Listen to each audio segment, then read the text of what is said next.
Yo, what's up guys? It's me, Zachary. The Milwaukee Bucks are a team of the future. Of course, they have a nice solid core. Giannis Antetokounmpo. A lot of NBA fans believe he is the chosen one to end LeBron James's reign of the Eastern Conference in the next couple of years. Jabari Parker, a great swingman to Giannis if he can ever stay healthy, which I hope he can. Chris Middleton, knocking down open shots. Rookie of the Year, Malcolm Brogdon. He will be a very nice piece for this team going forward. Thon Maker, a work in progress with extreme upside. And now also maybe Derrick Rose. I don't remember how long ago it was, but I briefly mentioned in one of my other videos that the Milwaukee Bucks had interest in signing Derrick Rose. The Milwaukee Bucks had a meeting with Derrick Rose, but I don't think anything really came from that meeting. Now though, maybe a week or 2 weeks later, the two sides have agreed to set up a second meeting, meaning that Derrick Rose could very well end up going to the Milwaukee Bucks very soon. Now, when the news first broke a couple weeks ago that they had their first meeting, I kind of questioned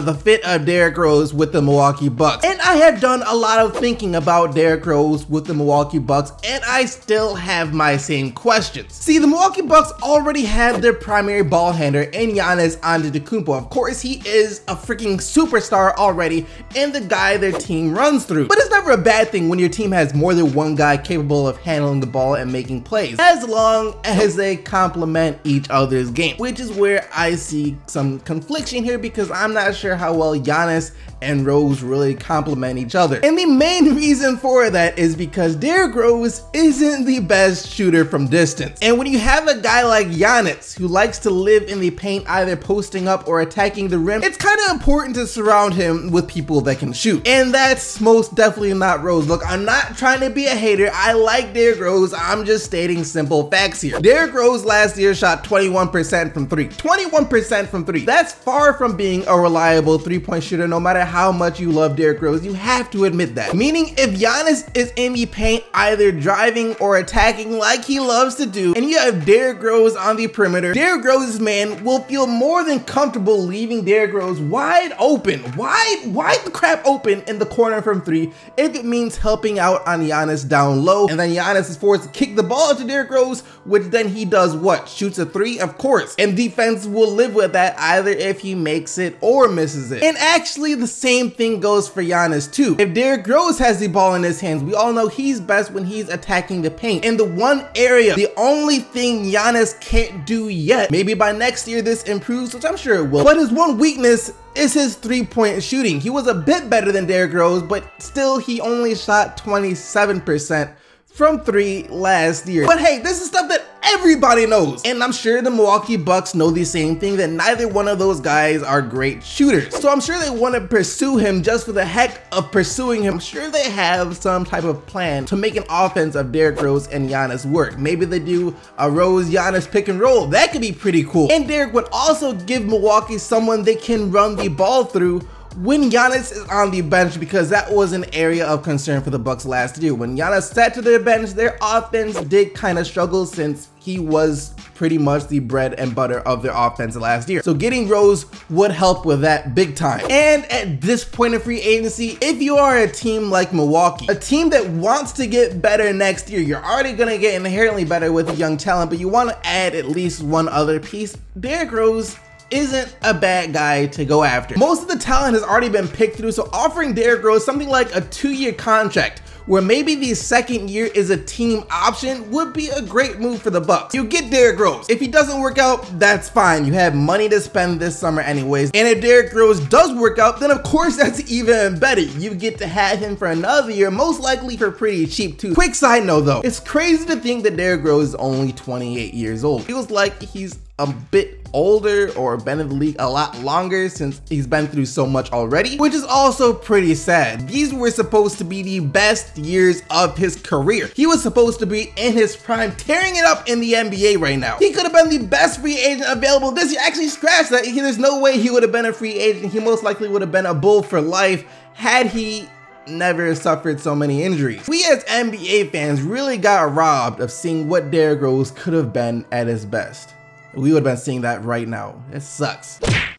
This This has been a great summer so far. We've seen a handful of teams make some ridiculous moves in order to get better. Chris Paul to Houston, Paul George to OKC, Jimmy Butler to the Wolves, Gordon Hayward to Boston, Jose Calderon to the Cleveland Cavaliers. All these great top tier players and free agents getting traded or signing with these already really good teams in the NBA. But this is where it takes a turn for the worse. All these moves were done for the same exact reason: to try and beat the freaking Golden State Warriors. So while you might not want to admit it, the Warriors really are the reason we are experiencing one of the craziest off seasons the NBA has ever seen. Without them being so dominant, none of this stuff happened. So while the NBA playoffs and finals might have been kind of boring because of how great the Warriors are, in return we got a great offseason because of how great the Warriors are. But that being said, even though Jose Calderon went to the Cleveland Cavaliers, even though all these great moves went down this summer, the reality of the situation is that the Golden State Warriors are still the favorites to win the championship next year. There is still no team in the entire NBA that we can point to and say that is the team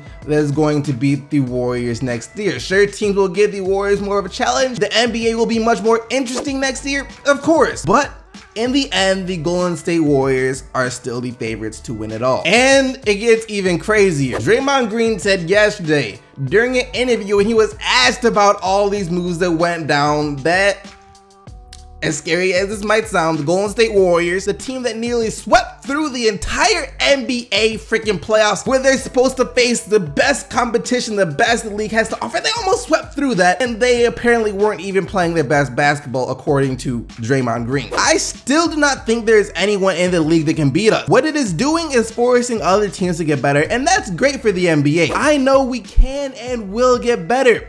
You have not seen the best of this team yet. You have not seen the best of this team yet. If those aren't the scariest, how many words is that? The scariest 10 words I ever saw today. Like I said, we're talking about a team that nearly swept its way through the entire playoffs, and Draymond Green says they weren't playing their best basketball. The only game they lost was to the defending champion Cleveland Cavaliers, who almost swept their way through the Eastern Conference playoffs, and then in order to beat the Warriors that one game, they had to have had a godly shooting performance, and you're trying to tell me that you haven't played your best basketball yet? I'm not trying to hear that right now. And the scary thing is that I honestly believe him. Look, the Golden State Warriors' confidence is about to be at an all-time high. So that's gonna make them better. They're gonna be more used to playing with Kevin Durant, which means their chemistry will be better, and that's going to make them better. And on top of that, if that wasn't enough, they somehow managed to get better this offseason. They added more talent. They kept all their major free agents. Stephen Curry, Kevin Durant, Andre Iguodala, and Charles Livingston are all coming back. But then they also brought in Swaggy P, who is a guy that if he gets hot every now and then can cause problems for any team in the NBA, not like the Warriors needed someone else that can do that. And Omri Caspi, a guy that if he can stay healthy and stop breaking limbs, could be a pretty deadly knockdown shooter. And also, thanks to the Chicago Bulls, they might have gotten Draymond Green 2.0 in Jordan Bell. In the Summer League, Draymond Green 2.0, aka Jordan Bell, already had a 5-by-5 game. I think he had like 5 points, 11 rebounds, 5 assists, 5 steals, and 5 blocks. Literally Draymond Green 2.0. They did lose Ian Clark, and they might have to cut ties with JaVale McGee if he chooses to go somewhere else, but still, what they lost is heavily outweighed by what they gained. They can replace the non-existent production of Zaza Pachulia. Tell me what that guy did in the finals with Draymond Green 2.0, then I don't even want to think about how good this Warriors team could be. So once again, thank you, Chicago. Thank you for thinking it was a good idea to sell a draft pick like Jordan Bell for $3.5 million, mind you, while you were rebuilding. Why on earth? What kind of rebuilding team sells a draft pick for $3.5 million when they're supposed to be rebuilding? Y'all didn't stop to think to yourselves when the Warriors called you that, dang, they want this guy really bad. He must be pretty good. We might need to hold on to him since we're a rebuilding team. A draft pick like him is worth way more to us than $3.5 million. Y'all pray for Bulls. Actually, don't even just pray for Bulls fans, pray for Pistons fans, Hornets fans, Pelicans fans, fans of every other NBA team, because if the Golden State Warriors do manage to get better next year, we will all need plenty of prayers in order to stand a chance of winning a single game. And that's going to lead us to the question of the day. Do you guys think that Derrick Rose will end up on the Milwaukee Bucks? If so, how do you think that's going to work out? Do you question the fit? Let me know down in the comment section below, but now let's take a look at what you guys said in yesterday's video. And yesterday, after the NBA announced a few rule changes here and there, such as changing the number of timeouts in the final 2 minutes from 3 timeouts in the last 2 minutes to now 2 timeouts in the last 3 minutes, I asked you guys how you felt about these changes and if you will make any more, and here's what you said. The timeout rule change will definitely help the game flow. There will be a lot less stoppage, which will be nice, and I'm sure it'll make fans happier. There are a few times where I would rather watch grass grow than the last 2 minutes taking an hour. The trade deadline will definitely help players knowing that they won't have to worry about trade rumor questions and cough cough boogie. I like all of the rule changes. I think they will make a good impact on the NBA. Dude, the last 2 minutes are great. When a game lasts that long, it's because it's a close game. Like you said, I would love to see the NBA get rid of conferences, maybe even reduce the number of regular season games to prevent sitting out of non-injured star players. By the way, just sub, thank you for subbing. I don't think the NBA will ever shorten the season because they will lose out on too much money if they do that. Also, I do enjoy the last 2 minutes. Of course, that means it's a close game, but it'll only be better when there isn't a timeout after every single play. It'll only make the games feel that much more intense. Like I said though, don't forget to leave your answer for today's question of the day down in the comment section below. But other than that, thank you once again for watching the video. Hope you guys did enjoy. If you did, don't forget to leave a like and subscribe for more daily NBA videos. And until tomorrow, keep getting the Bucks, Team STC, and I'm out of here.